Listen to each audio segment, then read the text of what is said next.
Ciao a tutti ragazzi, rieccoci qui per la seconda parte del viaggio in ADAC al Nürburgring. Per chi non c'è stato, insieme a Francesco, se avete visto la prima parte, spero di sì, spero che vi sia piaciuta e vi riparleremo di tutti quelli che sono gli aspetti di quando andrete a fare questo viaggio, se magari lo vogliamo organizzare anche tutti quanti insieme per andare a fare questa bella visitina al Nürburgring e avere questa esperienza di quelle che sono le novità della simulazione e anche tutto quello che c'è dietro questa manifestazione.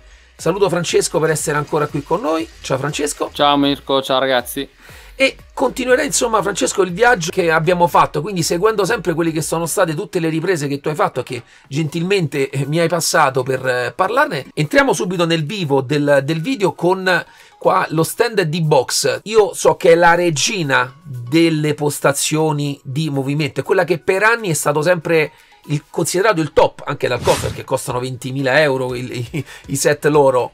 Dimmi un po' tu che esperienza hai avuto con loro. Allora, di Box è stata l'esperienza quella che ho provato sul sedile dentro il cinema e l'avevo provato su un'altra postazione. Secondo me hanno migliorato tantissimo o i profili che magari hanno creato anche loro in automatico e ti danno già loro, l'azienda stessa magari ti dà dei profili, oppure hanno fatto dei profili veramente perfetti, erano molto ben studiate, dei movimenti puliti, non troppo secchi, cioè secco quando deve essere secco, morbido quando deve essere morbido. Nel passato non mi ero mai trovato bene, in fiera ho trovato delle postazioni dinamiche molto ben ottimizzate. Perché a me interessa anche questo aspetto, non avendo io ho provato tanti sistemi di movimento con i 4 attuatori, ma tutti che facevano parte del progetto SFX 100, o anche ultimamente ne ho provato un'altra, non mi ricordo come si chiamava la casa, ma sempre proveniente da quel tipo di profilo là. Lì avrò avuto modo di vedere sia il discorso di Box, che per me sono il re delle postazioni di movimento, a confronto anche con altri sistemi. Si sono difesi bene o ci sono delle evidenti differenze? Il problema maggiore non è l'hardware che viene utilizzato, ma sono i software, e se l'azienda stessa è capace di darti dei profili già tarati, già studiati, ti semplifichi la vita e viene fuori qualcosa di fatto bene. C'è gente che la postazione in profilato o se la compra pezzo per pezzo, oppure la compra da un'azienda che te lo dà con il menu di istruzione e quindi ti è più semplice montarlo, no? Sai già dove più o meno mettere il montante, dove mettere la pedaliera, quindi anche le misure sai. La stessa cosa vale su un prodotto del genere. Se te la devi fare tu da solo, ci vuole un bel impegno, ci vogliono parecchi mesi. Se ti affidi a un'azienda importante con un background come loro, come quello di qualcun altro, secondo me ti semplifichi la vita. A caro prezzo. Poi altra cosa, ad esempio a me non piace quell'aspetto di quelle postazioni la perdita. Che hanno bravissimo, adesso non volevo dire, stavo per dire un nome, ma so che qualche azienda lo utilizza, quindi non vorrei fare pubblicità negativa, sì. Però quell'aspetto dello spostare la postazione a destra a sinistra con o un attuatore o un altro tipo di motore, e secondo me è una di quelle cose da evitare. Guarda, sfondi con me una porta aperta, perché c'è un limite meccanico per cui quel tipo di sensazione lì, cioè non è possibile replicarla in una postazione dinamica ma statica, ferma, perché comunque ha una corsa di 10 cm, 10 cm dall'altra, in cui è impossibile ricreare totalmente quel tipo di movimento, quindi è una cosa un po' particolare. A molti piace, poi ognuno, giustamente come tutte le cose, ognuno le fa come vuole lui. Senti, io passerei qui perché vedo che lo stand successivo è uno stand che a me interessa molto, perché mi piace moltissimo, mi piacciono moltissimo i loro prodotti, è la Simtag. Diciamo che deffetta a livello estetico, Francesco mio. Poi possiamo parlare di tante cose, però una pedaliera reale. Io ho detto, anch'io ho le mie remore su alcuni punti che reputo molto particolari per questo genere di pedaliera, però di impatto quando la vedi. Una cosa invece che in realtà mi ha stupito all'ADAC, che ho sentito, e vorrei sapere se tu l'hai vista da vicino, l'hai potuta provare, è il sistema di ABS che hanno inventato, che costa una cifra spaziale, però volevo capire un po' le tue impressioni. No, non l'ho provato. E tu che cosa sai di questo ABS?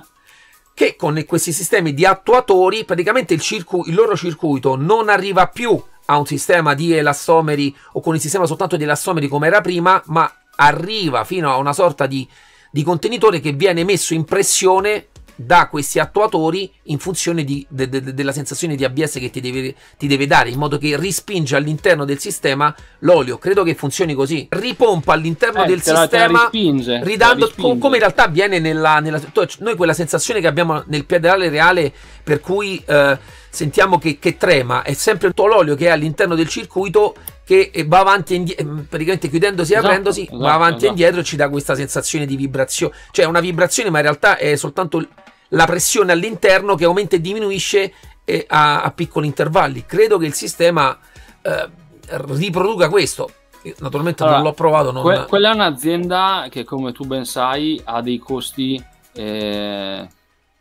alti. Non è sicuramente è una pedaliera che va ben oltre i 1500 euro. Addirittura ho una foto che adesso poi ti manderò di questa postazione qua che vedete in questo momento, quella che si vedeva prima. Quella postazione lì è una postazione da 36 o 38 mila euro di tutto, e la pedaliera che veniva montata era una pedaliera da 4.600-4.800 euro. Quindi stiamo parlando di un prodotto, secondo me, che non è più tanto per il sim racing, ma è un prodotto per simulare, ed è per quello che viene utilizzata una pedaliera vera. Cioè loro partono da una pedaliera vera e ci costruiscono tutto l'hardware per poterlo far funzionare sul computer, sul simulatore. Però quella è, secondo me, già un mondo che non ci appartiene più. Non per il centro di simulazione, è per il centro, quello tipo, non so, dall'ARA, per farti capire. Cioè, capisci? Cioè, se hai la postazione dove far allenare i piloti reali e vuoi dargli una pedaliera con un certo tipo di carico, dove puoi andare a modificare diverse cose, il tipo di pressione, l'escursione, ecco, questa è sicuramente una pedaliera che ha praticamente tutto. Io l'ho provata un paio di mesi fa, la versione, diciamo, base loro, non ne sono poi rimasto. Base 2000 euro, cioè.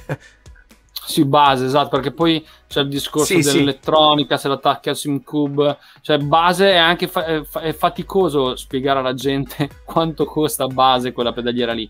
Secondo me è una pedaliera che devi andare a crearti, configurarti su misura, perché vuoi andare a replicare qualcosa che tu hai.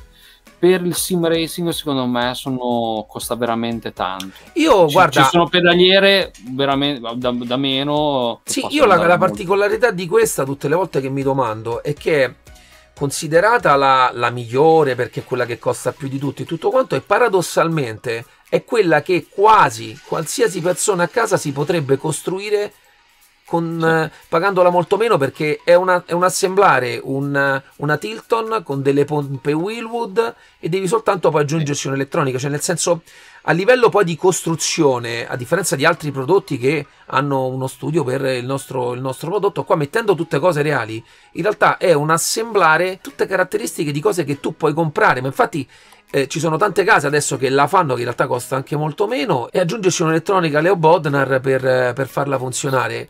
È quello che a me sempre un pochino mi ha lasciato. Poi potrei entrare nel tecnico secondo alcuni aspetti per esempio la frizione, alcune cose che io penso di questa cosa, per quello che mi ha lasciato sempre un po' così, perché fondamentalmente hanno assemblato varie cose che in realtà anche tu ti vai a comprare la pedaliera, la pompa e tutto quanto, e te la rifai uguale, spiccicata, identica, senza neanche troppi problemi, rispetto magari a farsi anche una pedaliera che costa molto molto meno, ma però non riesci a farla perché non hai macchinari, o devi rivolgerti a qualcuno per farti fare i tagli o le cose per ricreare quella cosa là. È un po' particolare come discorso, però oggettivamente è un prodotto che quando lo vedi fa la sua figura.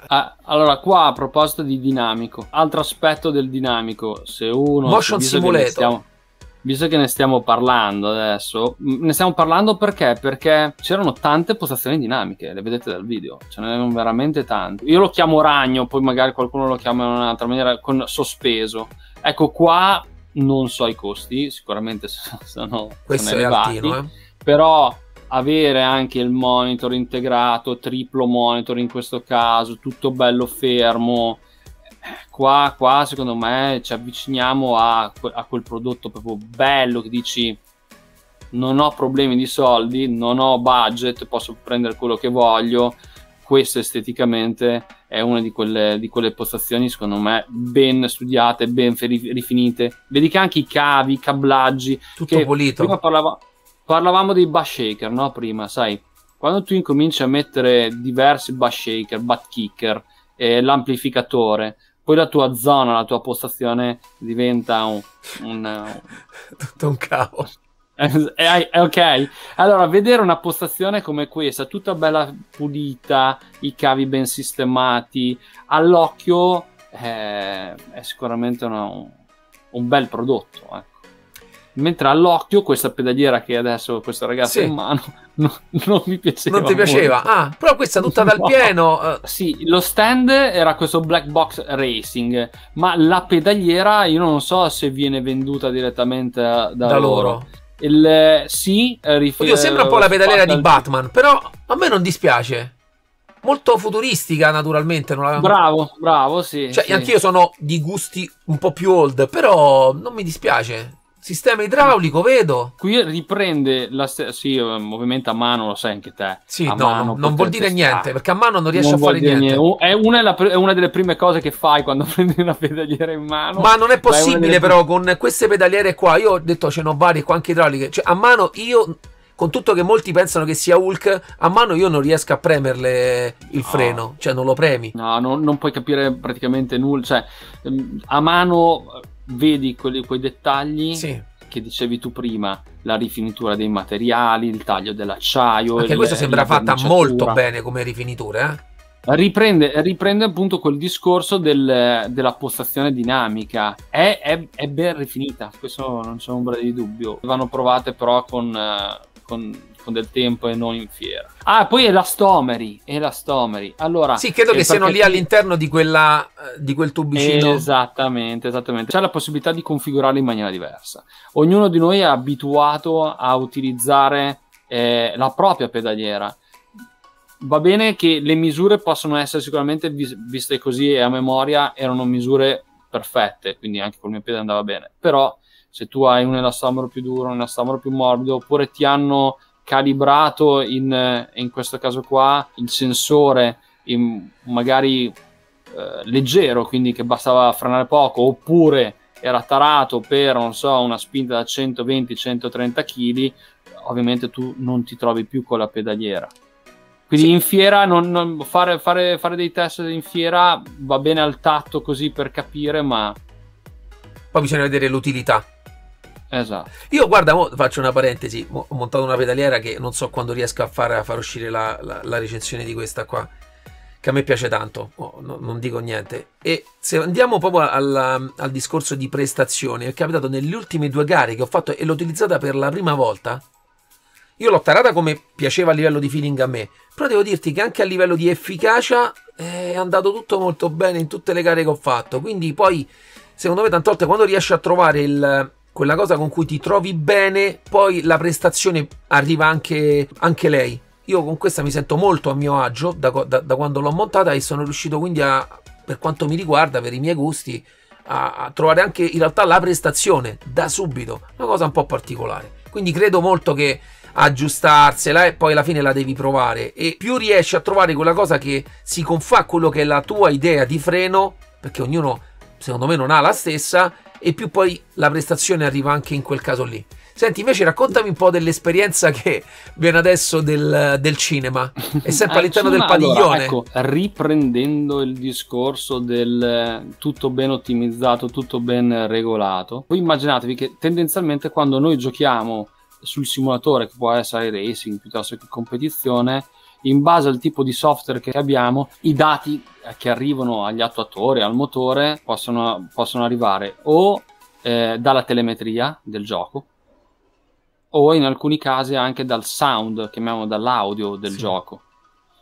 Allora, al cinema, che è stato molto bello, ovviamente, lì mi ha fatto capire quanto uno studio approfondito e ottimizzato della postazione possa regalarti qualcosa in più, perché in realtà noi stavamo guardando degli spezzoni di filmati di macchine reali, quindi non c'era telemetria, quindi quello lì è stato creato da zero, cioè qualcuno si è messo lì e ti ha studiato per dire in questo momento va a sbattere o altro, quindi quel tipo di esperienza che cosa mi deve dare? Mi deve dare quello. E lì quindi è il top, il massimo che uno si potrebbe aspettare, ma non è quello che in realtà tu avrai quando giochi, perché in realtà quei movimenti sono dati anche dal gioco, cioè lì è il massimo di quello che lui può dare, perché l'hanno disegnato da zero, cioè l'hanno scritto da zero, i dati li hanno scritti da zero. Quindi il cinema è stata una bella esperienza, ti fa capire fino a che punto può muoversi e darti certi tipi di sensazioni, ma occhio, non sono quelle che poi tu avrai sulla postazione dinamica. Queste sono le postazioni dinamiche che hanno utilizzato i ragazzi per le finali. Da quel che so, nessuno di loro era abituato a una postazione dinamica. Guarda, io a vederli li riconosco. Non è il Sim Experience che muove soltanto la parte del sedile? Sai che non me lo ricordo il nome. Mi sembrano i Sim Experience. Magari diversi. A un certo punto si vede il loro logo, però ti dicevo, nella finale, vedendo tutti i ragazzi che giravano, nessuno si è lamentato. Dopo che sono fatte le loro ore sopra, erano veramente veloci, ma stiamo parlando però praticamente dei migliori piloti al mondo. Allora qua, Mirko, siamo fuori dagli stand fiera, o meglio, siamo all'interno del padiglione grande della fiera, ma siamo all'esterno dove in realtà tutti possono andare, quindi non c'è più bisogno del biglietto, del ticket per entrare. E qui c'erano questo, infatti, perché guarda, ci sarà una sorpresa a breve con questo cambio. Dimmi se l'hai visto, perché io ne sono innamorato. Ma allora, purtroppo, tralasciamo il prezzo, anch'io ne sono innamorato. Sì. Adesso ho tolto il cambio anche dalla mia postazione, perché ormai non lo utilizzavo più, però a me giocare anche con macchine, divertirmi per gioco con macchine col cambio ad H e poi con un cambio del genere mi stimola.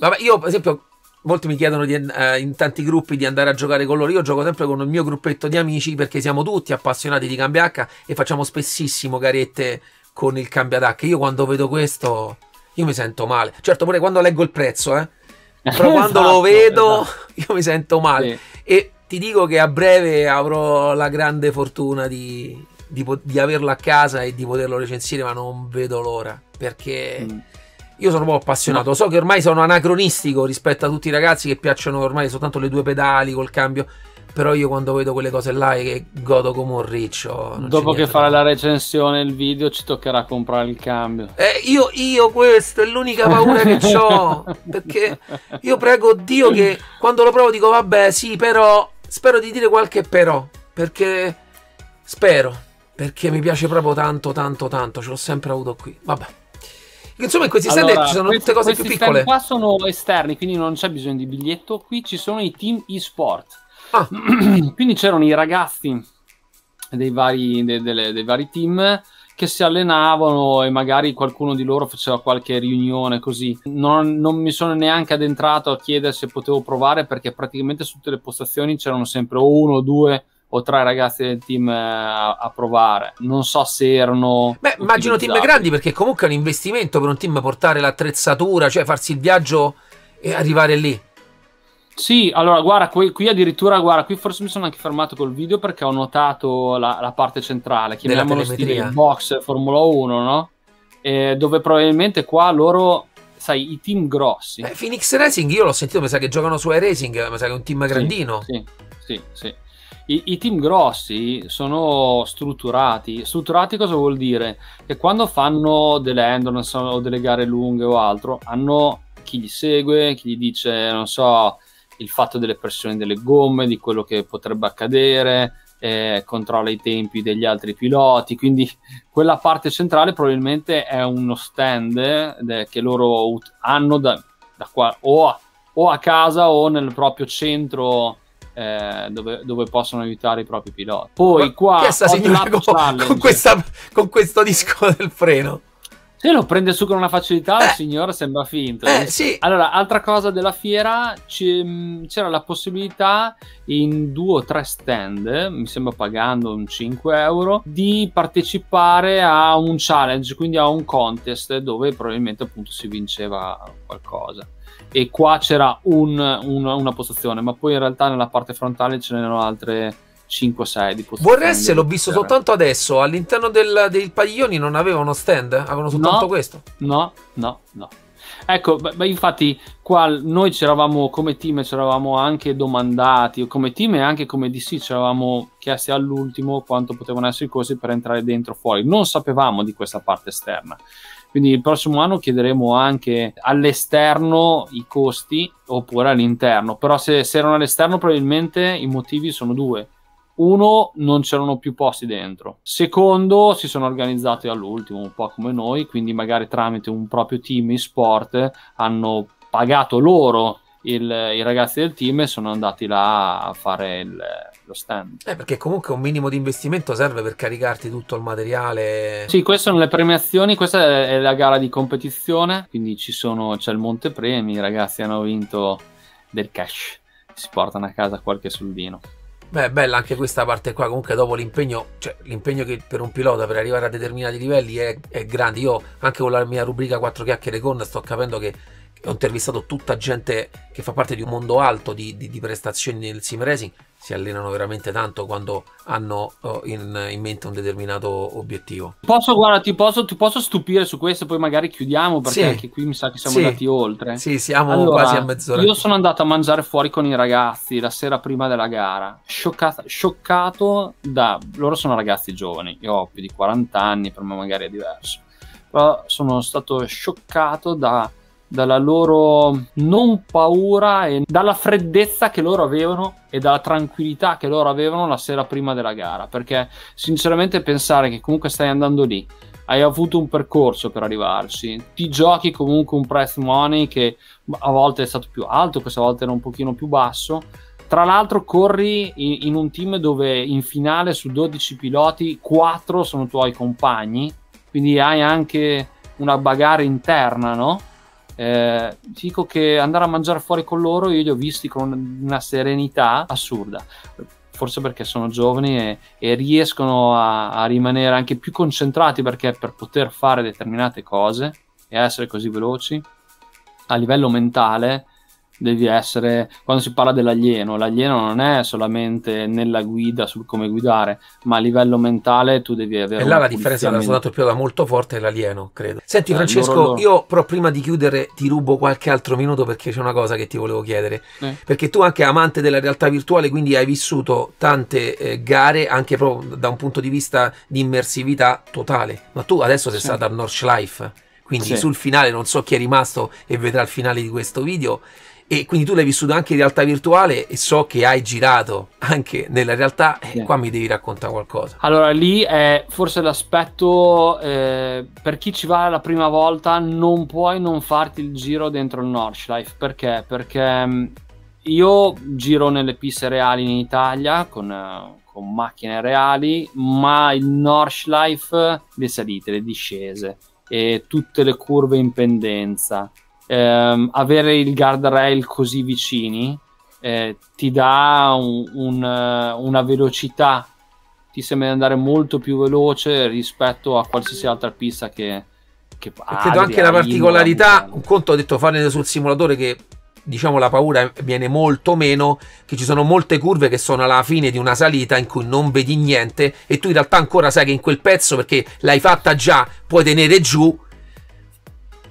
Allora, il visore, anche qui, i visori ne ho provati diversi, il Pimax, il vecchio Oculus, adesso l'HP.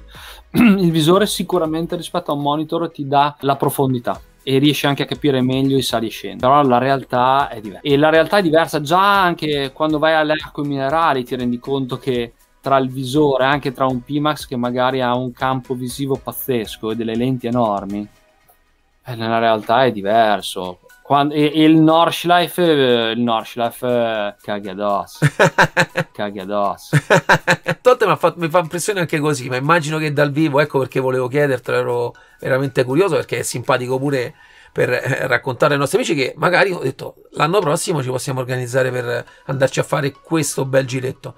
Io Francesco non so come ringraziarti per questa esperienza che hai voluto portare sul mio canale, ti ringrazio, spero che tutti quelli che hanno visto questa parte abbiano visto anche là e ci abbiano seguito nella totalità di questo viaggio. Ci vediamo alla prossima. Grazie Francesco.